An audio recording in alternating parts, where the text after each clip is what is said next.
with us here today.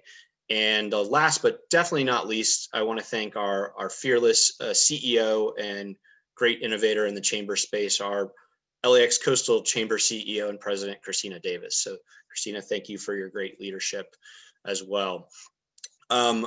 Just a couple housekeeping items before we start our session here today. Number one, I recommend possibly speaker mode for this session. To do that, you'd hover over that view button to get speaker mode. We will be spotlighting our speaker here today. He'll also be sharing his screen. Also, please keep yourself on mute.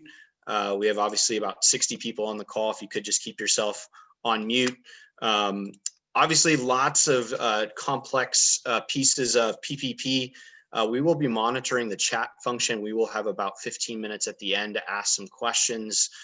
So we will go ahead and put those questions in the chat function, and Jennings will be glad to get to those at the end of today's session. So with that, I will introduce our wonderful keynote from the U.S. Chamber of Commerce. I'd like to thank Jennings Immel, who's the Executive Director of the Western Regional Office for Congressional and Public Affairs at the U.S. Chamber. His office is responsible for legislative and political grassroots activities in Arizona, California, as well as Hawaii, Nevada, and Utah, and in support of the Chamber's national public policy goals. Before joining the Chamber in 2013, Jennings worked in Washington, D.C. at the U.S. Association of Former Members of Congress and at the public affairs firm Mercury, Clark, and Weinstock. Earlier, he worked in the California State Assembly. Jennings also managed and worked on several congressional and state legislative campaigns, mostly in Southern California. Jennings received a master's degree in international affairs from the George Washington University and bachelor's degree in poli-sci and German from the University of California, Riverside. Just on a personal note, Jennings is a dear friend and supporter and advocate with our South Bay Association of Chambers of Commerce. He helps keep a lot of our CEOs in the South Bay well informed about what's happening in Washington, and we're really privileged and glad to have him here today. So with that, Jennings Immel. Great, thanks, Chad. Thanks for the introduction. Thanks for having me. Obviously, thank you very much for everything that you do at the LAX Coastal Chamber and San Pedro and Culver City, and then just quite frankly the entire South Bay Association of Chambers. You all just do an excellent job of representing the interests of your members, and throughout this pandemic have done an excellent job of not only responding to their concerns and being there for them, but also being tremendous advocates, really at all levels of government, including at the federal side of things. And that really made a difference when we think about the CARES Act from last year and the changes that were made to the CARES Act over the course of the summer in 2020, as well as getting this final COVID package done before the end of the year. That, quite frankly, doesn't happen without the engagement of the local chamber community and all of you really stepping up to the plate to reach out to your members of Congress and letting them know that this had to happen. Businesses were continuing to struggle and they needed assistance now. And that message was really effective in ultimately pushing members of Congress to come together and get a deal done before the end of the year. So we really appreciate everything that you've done in the advocacy space on behalf of your members.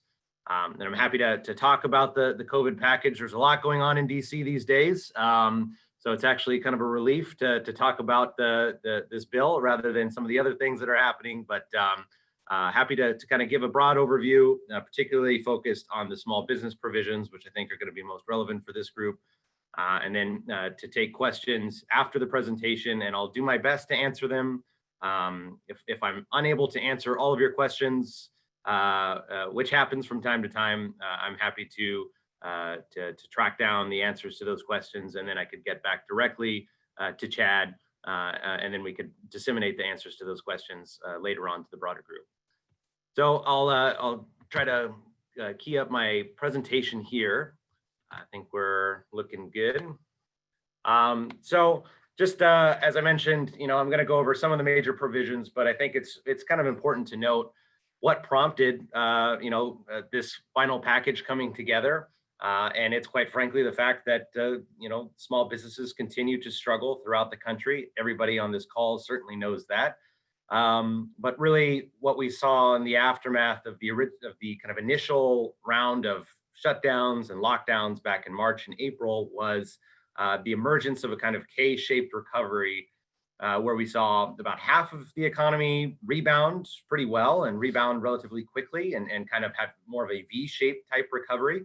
And then we saw roughly the other half of the economy, and I think we all can imagine what industry sectors are included in that half: food service, restaurants, travel, entertainment, hospitality. Those folks really never did recover. And we certainly see that in the employment data. And the employment data I've put here is from November. This is November 2020 figures compared to February 2020. And you see, in motion picture, in accommodation, food services, even childcare providers, employment numbers are down pretty dramatically.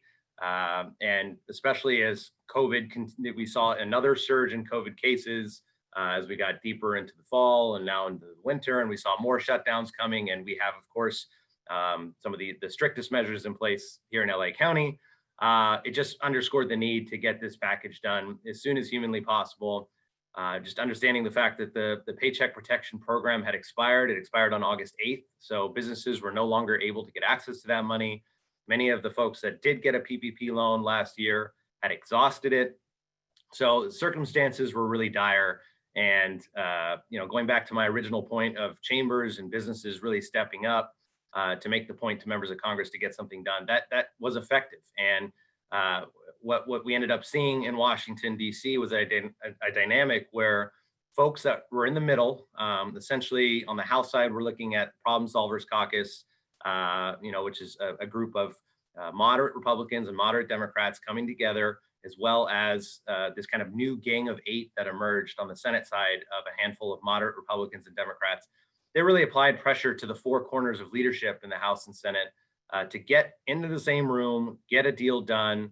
And that meant reauthorizing the Paycheck Protection Program, making sure there was an opportunity for a second draw program as well, boosting the EIDL program, doing all of these things to make sure that business can get back on their feet and really stay afloat over the next couple of months. And we were able to get that done.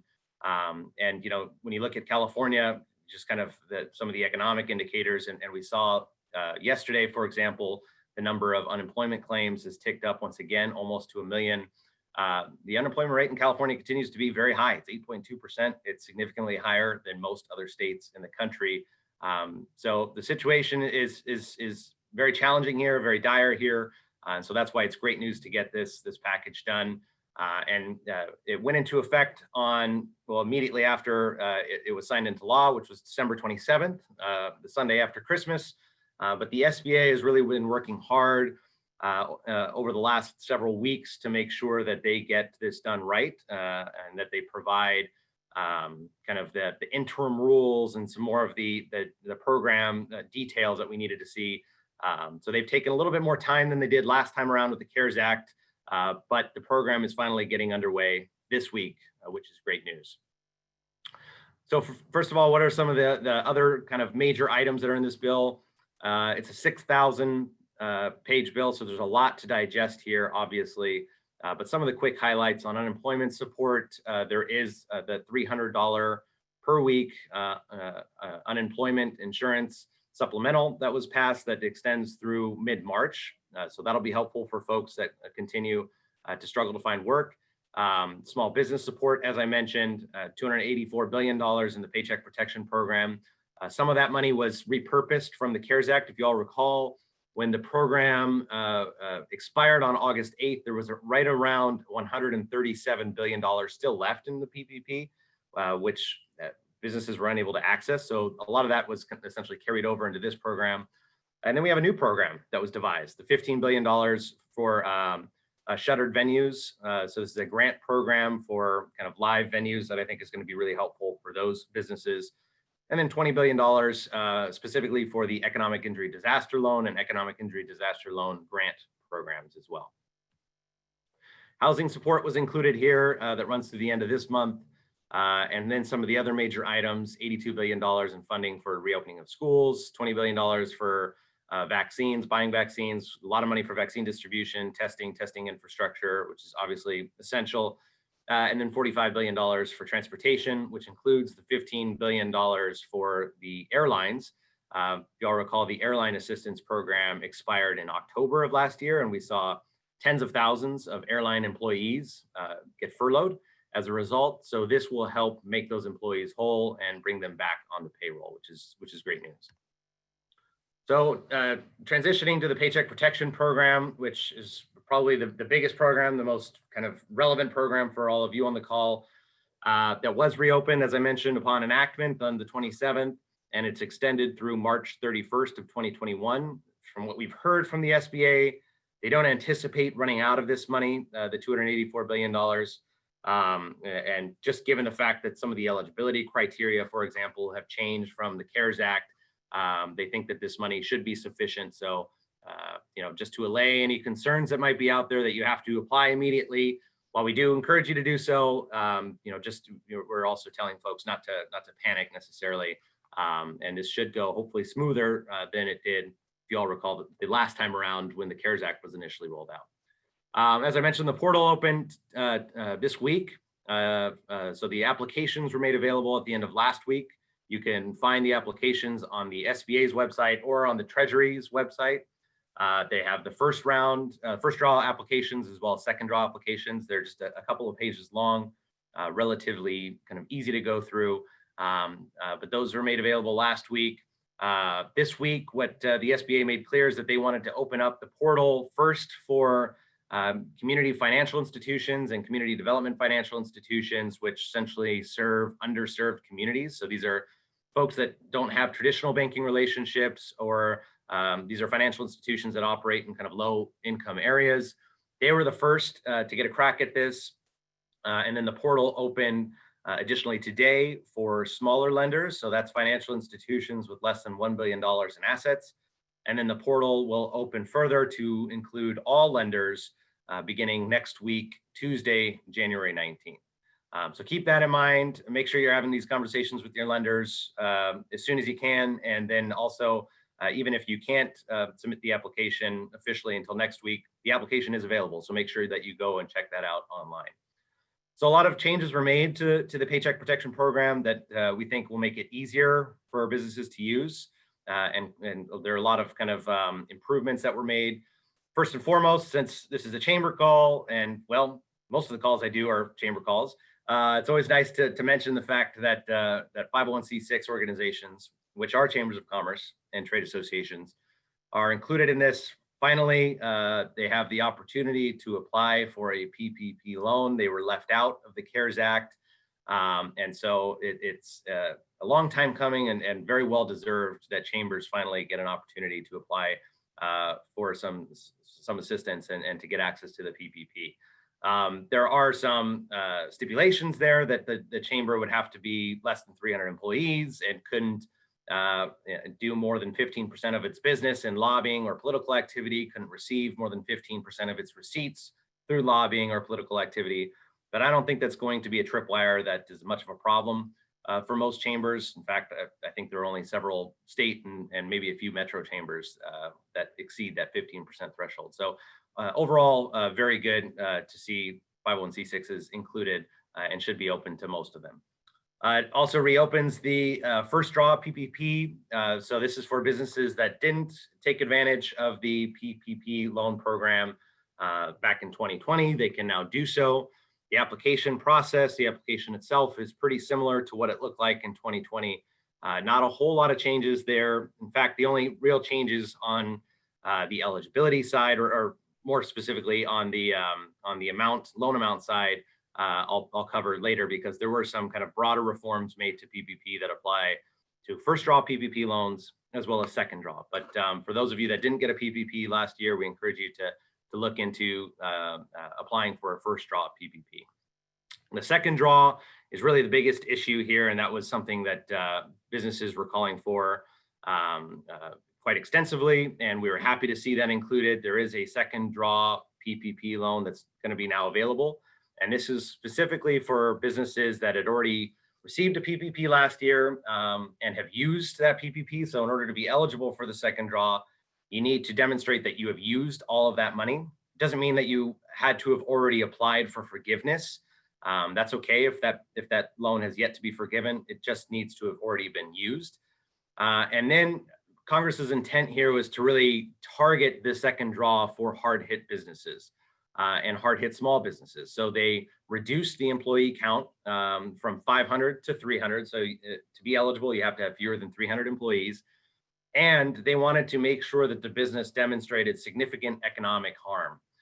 So that means that the business would have to demonstrate at least a 25% reduction in gross receipts in any given quarter in 2020 relative to the same quarter in 2019 in order to be eligible. So, so if you're a business that is looking at applying for a second draw and your reduction in gross receipts has only been 10% or 15%, let's say, you would not be eligible for that program. So this really is targeted for those smaller businesses that have been hit hard in 2020. It's also important to note as well that the calculations for determining your loan amount, the way that you go about doing that is essentially the same from last year, whereby you take your average monthly payroll costs and you multiply by 2.5. Now, when thinking about your average monthly payroll costs, you have two options. You could either look at your payroll in 2019 for the whole year and then divide that, of course, by 12 to figure that out, or you can look at the previous 12 months. And then figure out your monthly payroll costs from there, and then multiply by 2.5. So that determines your maximum loan amount. And there was one important change that was made as well with the second draw, is that for NAICS Code 72 businesses. So these are businesses that are classified under the North American Industry Classification System 72. So that's food service, restaurants, hospitality. When determining the maximum loan amount that they could receive, they would take their annual, or they would take their average monthly payroll multiplied by 3.5 instead of 2.5. So those businesses, Congress acknowledged were hit extremely hard, harder than many of the other sectors. They can get access to a larger PPP loan. And the maximum loan amount that you can receive is either one of these calculations, average monthly payroll times 2.5 or times 3.5, or $2 million. So up to $2 million. That's another big change from last year. If you all recall, last year, the maximum was $10 million. And this $2 million cap applies not only for second draw PPP loans, but also for the first draw PPP loans. Another change that was made that's going to, I think, make the program a little bit more flexible for folks is the fact that if you all recall, in the CARES Act, PPP recipients had an 8-week window to use this money, and then they had to use it the right way on the right things, which I'll discuss in a bit. But they essentially were confined to using it for 8 weeks. That has been expanded now to up to 24 weeks. So if you are a borrower, you have between 8 to 24 weeks to use the money and apply for forgiveness. So you can apply for forgiveness at any point between the 8 weeks and 24 weeks. And the clock essentially starts at the date of origination of the loan. And that's a way to kind of provide a little bit more flexibility as to how you want to spend the money and spread it out. And then also to maximize your forgiveness, right? So some businesses, if they have had trouble finding their employees or getting their furloughed folks kind of back on the payroll, or kind of reinstating wages, things like that. Those are kind of things that typically would count against you when you're applying for forgiveness. By giving you more flexibility on the timeline as to when you apply for forgiveness, that gives businesses more time to remedy those issues and therefore maximize their forgiveness when they ultimately apply. So that's why they made that change. So I think that should provide folks a little bit more flexibility, which is a good thing. Simplified forgiveness for small loans. So this is for loans that are under $150,000. According to the statute, the SBA is going to have to come up with a simple one-page form and an attestation for the borrower when they apply for forgiveness. They fill out this form attesting that they received the money and used it for all of the right things. They used it, to pay for the eligible expenses. And if they do that, then it's an easy kind of straightforward process to have the loan forgiven. We have yet to see that document, but we're hoping to see it soon. According to the statute, I think the SBA has something like 24 days to produce it from the date of enactment of the bill. So hopefully we'll see that form relatively shortly. Eligible expenses, as far as those are concerned, a lot of good news there, and the fact that the list of eligible expenses was expanded. However, the 60/40 rule still applies. So if you all recall, there's essentially, in order to maximize your forgiveness, you have to spend 60% of the PPP on payroll. The other 40%, according to the CARES Act back in 2020, needed to be spent on utilities, rent, interest on the mortgage, and that was about it. Now that bucket of 40% has been expanded. So businesses could also spend the money on things like PPE. So think about plexiglass dividers, sanitation equipment, ventilation systems. All of that now is eligible in that 40% bucket. Other operational costs, that's payroll processing, cloud computing, for example, those are eligible. Supply costs, so any kind of contract that you may have had with the supplier before applying for the loan, those contracts now you can pay for using PPP money, and that would be part of that 40% bucket.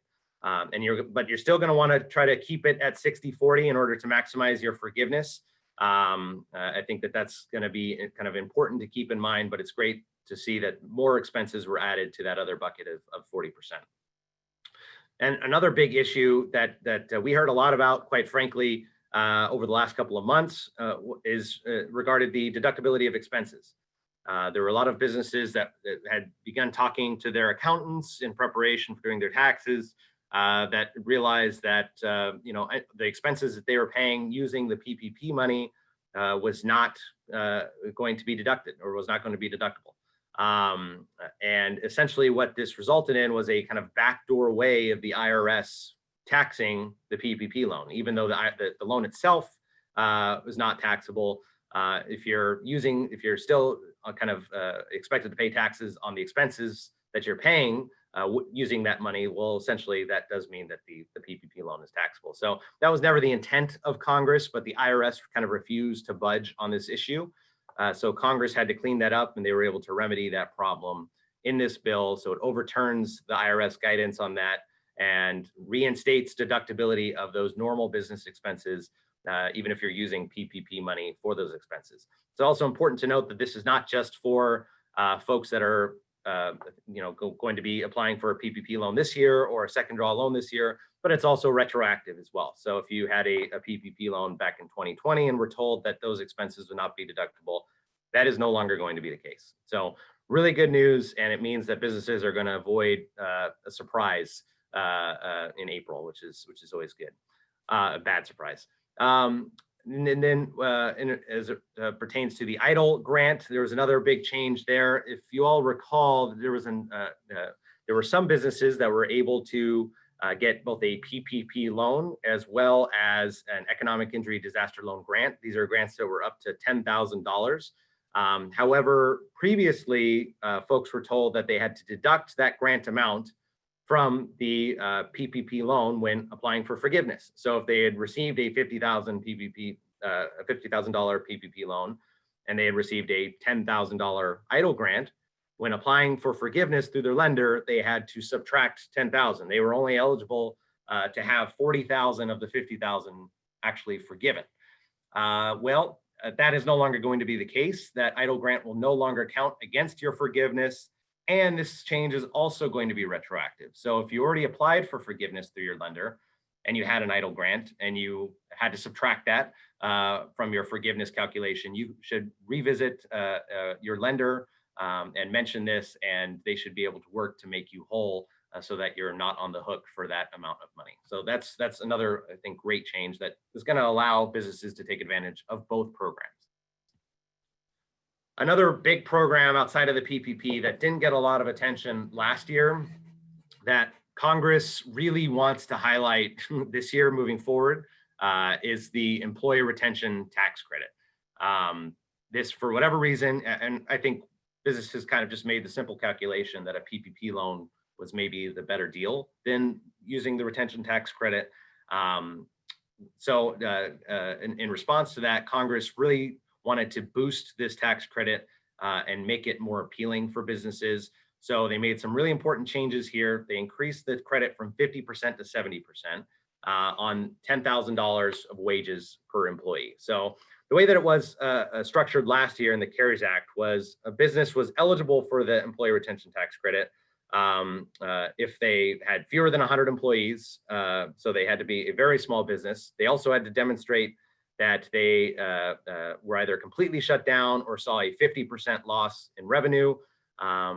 And the overall amount that they would be eligible for was essentially capped at 50% of $10,000 per employee. So $5,000, and it was on an annual basis. So they could only get for the whole year $5,000 per employee. And the eligibility requirements for those employers was pretty strict, which is probably why folks didn't use the program all that much in 2020. The changes, though, this year make it a lot more attractive. So it moves that the credit from 50% to 70%. So it's no longer $5,000, but $7,000.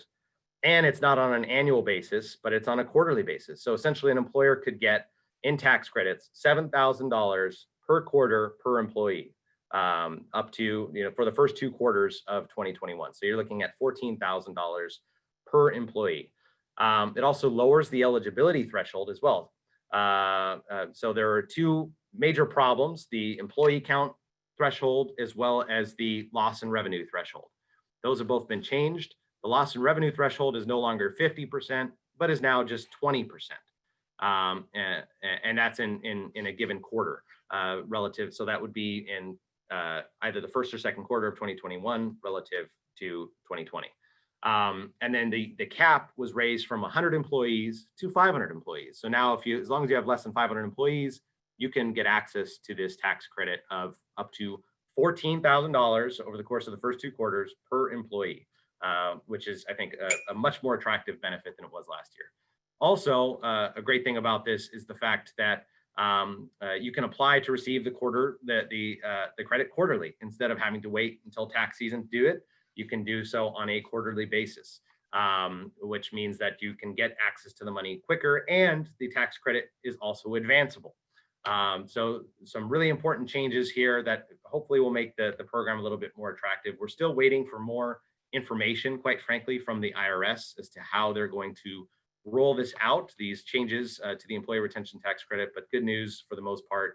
And then lastly, they kind of updated the interplay between the retention tax credit and PPP. So now if you receive a PPP loan, you're also still eligible for an employee retention tax credit, as long as you don't use the money to cover the same payroll cost. And this is also a change that could be retroactive, although I think we still need to see a little bit more details from IRS. But according to the statute, it seems as though the intent is to make this retroactive for folks that got a PPP loan last year and were barred from taking advantage of the retention tax credit. They now, or hopefully, should be able to retroactively take advantage of that tax credit. So we're looking to see more information from the IRS, and this might be a conversation that's best to be had with your accountant. But good news that at least moving forward, folks can definitely get access to both of those programs. And then the last 2 programs that I'll go over are the Economic Injury Disaster Loan Grant, as well as the Shuttered Venue Grant. The EIDL grant has been reopened as part of the bill. It's a $10,000 grant program, so $10,000 per applicant. If you all recall, last year, essentially it was capped out at, it was done on a per employee basis. You could receive up to $1,000 per employee. I'm not sure if that's exactly how it's going to look this time around, because the portal hasn't been opened. We haven't seen the final information yet from the SBA. So I think that we'll be waiting to see that hopefully next week from what we're hearing. But this is an important program that businesses used last year. Is very popular. We do know that they are going to be giving priority to small businesses with less than 300 employees that operate in low income areas and have experienced more than a 30% reduction in gross receipts in any 8-week period between March of 2020 and the end of this year relative to 2019. or any 8-week period in 2019. So they're going to be prioritizing those folks. It doesn't mean that other businesses are shut out from the program. It just means that those are going to be kind of the first folks in line.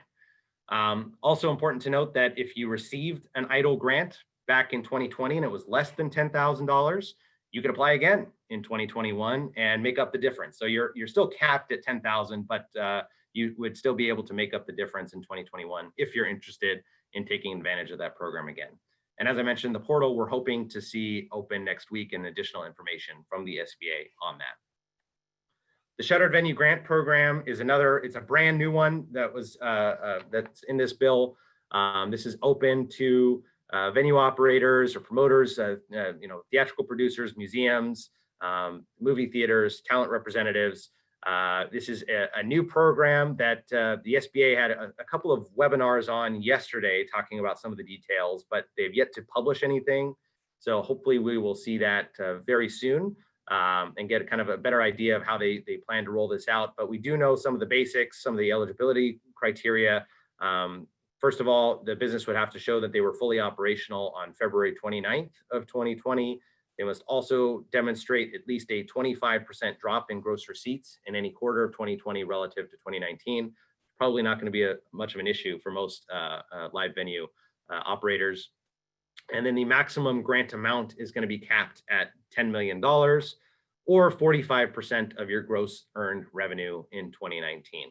And it's also important to note that if you are interested in applying for the Shuttered Venue Grant Program, that you are ineligible to apply for a PPP. You can't get access to both of those programs. So hoping to see a little bit more information on this shortly, but this is certainly going to be very beneficial for a lot of businesses that need it desperately. And also I should mention too, that there's a set aside in here. $2 billion has been set aside for small venue operators with less than 50 employees. So those will be kind of the first folks in line. What's not in the bill, there are two major components, two major things that aren't in this bill. The liability protections for businesses, schools, healthcare providers, major priority of the U.S. chambers. Unfortunately, that didn't get in. Hopefully we can revisit that discussion and get that in the next package. And then state and local aid. That's been a major priority for the Speaker Pelosi, as well as Democrats really across the Hill. And so we would anticipate that state and local aid would be included in the next package. And as you all have probably heard over the last 24 hours, this is getting a lot of attention, the next COVID relief bill. And that's really the first thing that the Biden administration wants to move on. So we'll keep an eye out for those two things. And then lastly, please just make sure that you check out our website, uschamber.com/coronavirus or uschamber.com/SB loans. We have all kinds of really useful guides for businesses that should help you navigate the PPP program, the PPP loan forgiveness process, the EIDL program, EIDL grants, employee retention tax credit, you name it. We pretty much have it on that website. So please make sure that you check that out and take advantage of those resources. And that's about all I've got for now, and happy to open it up to questions, and I'll do my best to answer them. Awesome. Thank you so much, Jennings. This is super helpful. I know all of our businesses appreciate it. I'm going to go ahead and kind of scroll back to the front of our chat, make sure we get everyone's. So if you want to elaborate on your question, I'm going to ask it. So this is from Francisco. I know. I'm going to take over for Chad. Chad's internet's a little spotty right now. So Chad, I'm going to let you coexist at the same time. I know you kind of talked about that already. Oh, Chad, your internet's spotty, so I'm going to take over for you. Okay. Yes. Okay. Awesome. So I did see some questions. I know that Sandra, so we have Francisco. Do you want to take your mic off, Francisco, and ask your question if it hasn't been answered? I believe it's been answered. Okay, great. Thank you very much. No problem. And David H., thank you so much for all your comments. You were quite helpful in the chat function if you were all following it. Sandy Stern, did all of your questions get answered? I know that you had a few. If you want to unmute yourself and ask Jennings. Can you hear me? Yes. Okay, I forgot which ones got answered. Okay, let me see, the last one I don't think did. Okay, I'm supposed to apply for the first one, I guess, because I never did the first one. So I'm supposed to apply for that one. And can I apply for the second one, like shortly after? Well, I mean, you'd apply for the first one, and then it'd be up to kind of, obviously, the circumstances in your business would determine whether or not you need to apply for a second one. But the first draw PPP loan, that is going to be available. So you can go to your lender and talk to them about that. The application is already online, so you can go to sba.gov or treasury.gov. Yeah. And then I didn't know what I was doing, so I applied for EIDL, but when the lady called me to discuss it, she said it's a loan. Yes, that is a loan. Yeah. So it's not grant that No. I don't have to pay back. No, so the EIDL, it's open as well. It's been reopened, but that is a loan. So it's a 30-year, I think that's the term, and then Yes. 3.75% interest. Yeah. Okay, yeah.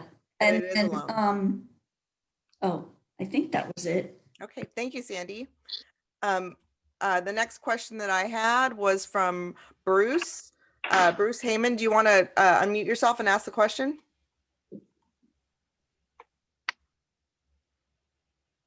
Yes, I would, once I can find the button. The question was, if you are have an NAIC code of 72, and you did have a PPP round one, are you able to go back and re-amend your original application now that 72 is 3.5 times instead of 2.5? I don't think so. Did you already use, you already got access to that, the first round, and you've already used that money? Yes, Yeah. but in the case of the company that I'm asking for, they have not asked for forgiveness yet. And I thought that some terms of this act allowed retroactive. I haven't seen that for the 3.5%. I think that, as far as I understand, that's only applicable to the second draw loans. So, and I don't think that you can retroactively make that change. Got it. All right. Thank you very much. Excellent session. Yeah, thanks. Thank you.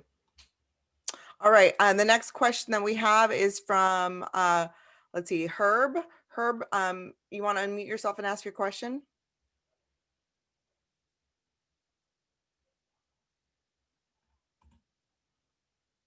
I'll give you another second. Okay, his question was for PPP expenditures, can you retroactively include PPE purchased since the start of the pandemic in March of 2019? Boy, that's a good question. I'd have to look into that. I haven't seen anything that I can remember saying that it was retroactive, but it's possible that I missed it. So let me look into it and get back to you. Okay. We have a question from Liz Schindler. Liz, would you like to unmute yourself and ask your question?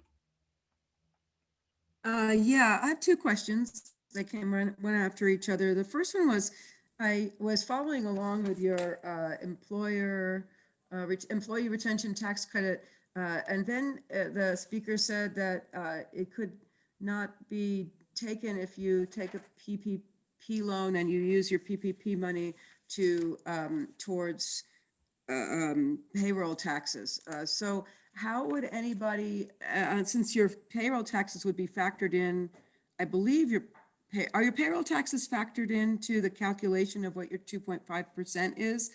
And if so, then how would that be? Yeah, so you useful? can, well, a couple things. So you can apply for, you can take advantage of both the PPP loan, you can apply for that, and the employee retention tax credit, so long as they're not used for the same payroll costs. That's the kind of the stipulation. And then as far as payroll taxes being included in the annual or the average monthly payroll cost calculation, payroll taxes are not included. Well, at least federal payroll taxes are not included as part of that calculation. State payroll taxes are. Oh, okay. Okay. Can I ask my second question? Go for it. So Can you repeat which types of businesses are eligible to ask for 3.5% PPP loan? And was that in the first draw in 2021, or is that only in the second draw in That's 2021? only in the second draw, and it's for North American Industry Classification businesses of 72. So NAICS code 72. So that means food service, restaurants, hospitality. Great, thank you. Okay, thank you. Todd Shays, you're up next. Would you like to unmute yourself and ask your question? Sure. So we're in personal services, salon and spa. So we've been very, very impacted by Governor Newsom. We were open 3 weeks out of 24 in the first cycle. So, and we're not an employment agency. I'm not going to pay people to sit at home. So a couple questions. As I understood the first loan, there were requirements with payroll. And if you didn't meet them, there were haircuts. If you reduced your staffing, there was a haircut. If you reduce the amount that you paid any individual person, you got a haircut. FICA is not actually forgivable. Workers' comp is not actually forgivable. So we basically were in the situation of saying it doesn't make sense to pay people to sit at home. Plus, we have a huge component of pay that's tips, which is, do I just make up a tip number and pay people? So we just paid people to come in when we were allowed to be open. So most of my first round PPP is still not used. What I really just need is another 24-week period where we're actually allowed to be open. So I'm just trying to figure out what the solution is for California personal services businesses who need the most help and are getting the least from the structure of this program. Right. No, I mean, you're exactly right. I mean, it's a very difficult situation, obviously, that you're all faced with. I mean, I think that hopefully we could figure this out. But I would still, encourage you to consider maybe looking at, a second draw PPP if that's something that you need. But I don't know. I wish that I had a better answer for you as far as when we can get things up and running. Can I repay the first draw? I mean, most of it's unused because we were closed. Yeah. Can I give it back and take a new loan? Yeah. You're absolutely welcome to do that. If you've already used some of it, though, then you would have to, if you apply for a new loan, you'd have to go through the second draw program. If you didn't use any of the loan, then it's possible, I believe, that you could access the first draw application, but you'd have to talk with your lender about how exactly to do that. But you can absolutely return the money as well. Okay, and then last question is, as I understand it, if you did get a first draw, we have a long relationship with Wells Fargo. So I actually got our first draw through Wells Fargo. The second draw is intended to be through the same institution, correct? It doesn't have to be, but I think just for expediency purposes, that makes the most sense to do that. Okay. Yeah, but it certainly doesn't have to be. Yeah. Okay, thanks. Thank you, Todd. Let's see. The next question is from Charles. Charles, yes, this is being recorded, and yes, we will make this available. And Jennings has offered to have his slides available to you. Adam Gutentag, was your question answered? If not, can you unmute yourself and ask your question? My question was answered. Wonderful, Thanks thank very you. much. Thank you. Let's see, lots of comments. Charles. Okay, we have from Sam. What happens if we haven't used 100% of our initial PPP loan? Well, if you haven't used it, then you're not able to apply for the second draw. That's for sure. If you're interested in taking out an additional PPP loan, I would encourage you to make sure that you use the first round and then apply for the second. So that's kind of the one issue that I'd highlight there. Okay. Tony asked about the repeat of the calculation. The average, I'm sorry, can you repeat how the PPP amount is calculated?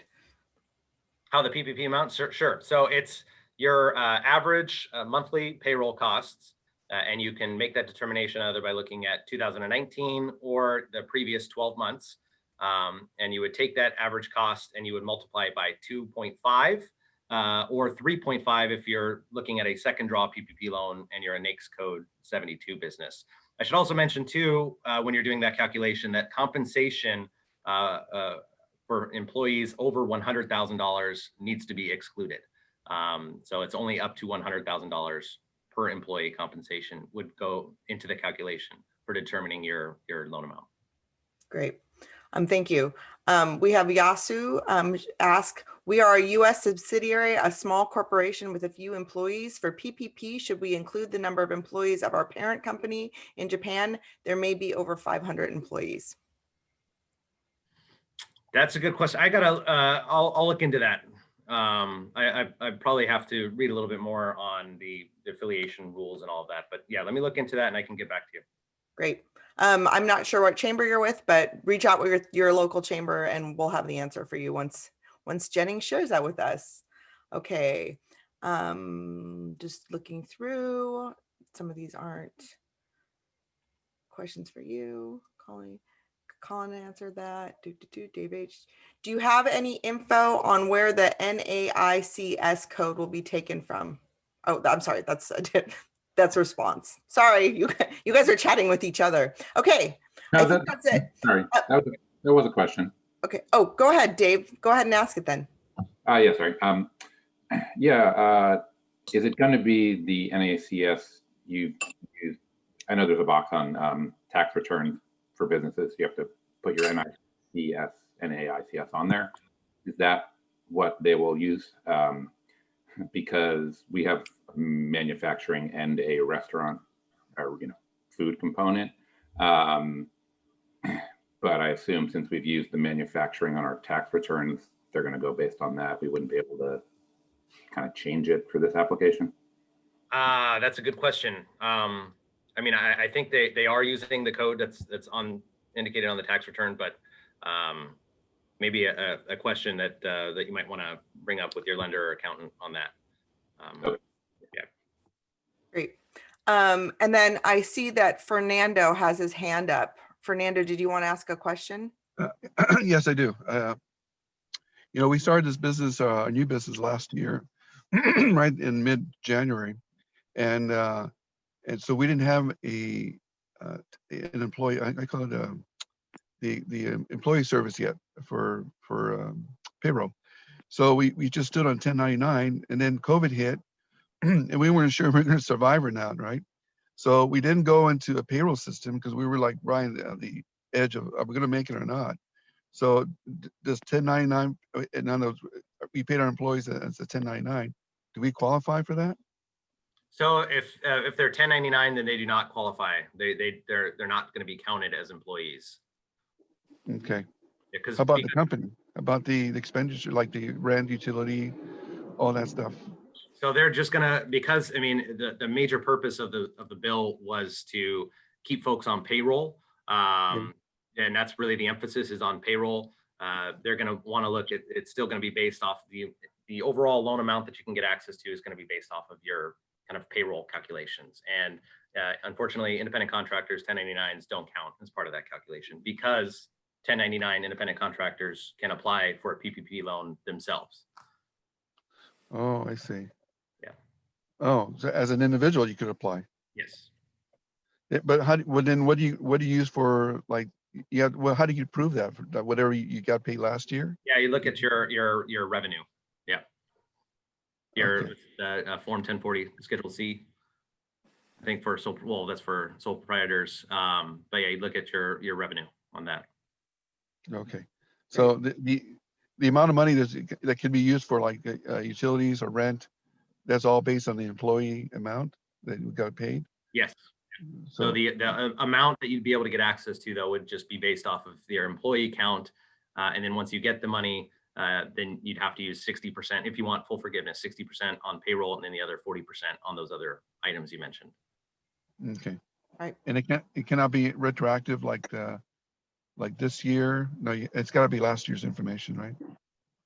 So yeah, you'd either, when applying, you'd either look at 2019 or the last 12 months when doing your calculation. Okay. All right. Okay. Thanks. Yeah. All right, Caroline, you have your hand up. I do. Excuse me, I do. The gentleman earlier that was talking about personal services business, Jennings. Yep. I wanted to ask you if the people that went home because the business had to close did not apply for unemployment, couldn't he go back and pay them I mean, that Yes. was the whole point of the So money. I'm glad you brought that up. And that was something that I should have mentioned too with Todd. And I was gonna bring that up as well, that if you want to maximize your forgiveness, so instead of having to pay a portion of the loan back and then be on the hook for, whatever you did ultimately use, just, use it, pay your employees even to stay home. Because if you do that, you're going to get it forgiven at the end of the day. It's still just essentially going to be a grant. So that's what we'd encourage people to do, even if you don't actually have business for them to do or anything for them to do.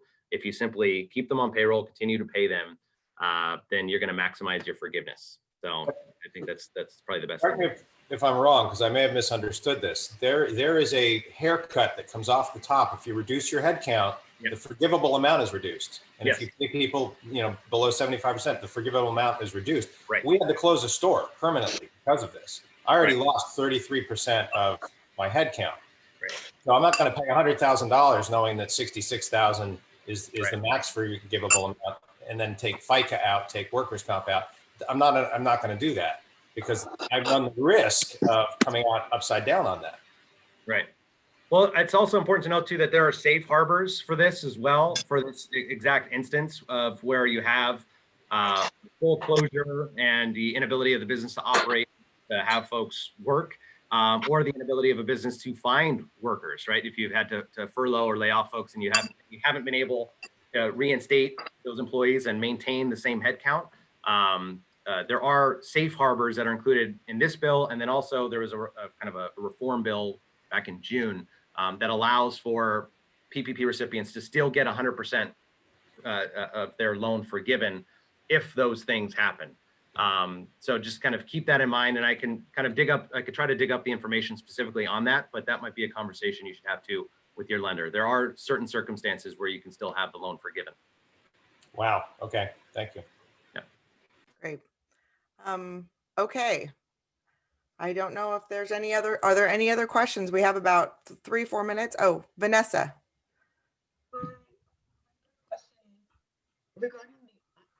Vanessa, did you have a question? Can you hear me? Yes, there you are. Hi, Vanessa. Okay, sorry.